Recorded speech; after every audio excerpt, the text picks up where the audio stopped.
Isipin ninyong isang mundong bawat Pilipino ay bihasa sa Ingles, mahusay makipagtalastasan sa pandaigdigang larangan at madaling nakapagtatamo ng mga oportunidad sa ibang bansa.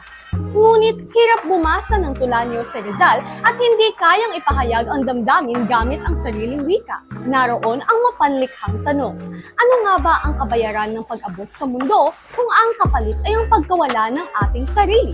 Hindi maitatanggi na may mga bentahe ang Ingles. Ito'y nagbubukas ng pinto para sa trabaho sa ibayong dagat at nagbibigay daan upang maabot natin ang karunungang nakasulat sa banyagang aklat. Ngunit hindi rin natin maitatanggi ang mga kapinsalaan.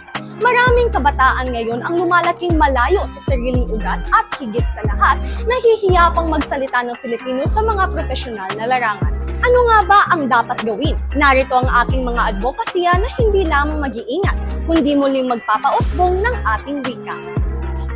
Gamitin natin ang wikang Filipino hindi lamang sa panitikan, kundi bilang tulay sa mas malalim na pag-unawa sa agham, kasaysayan at maging sa matematika.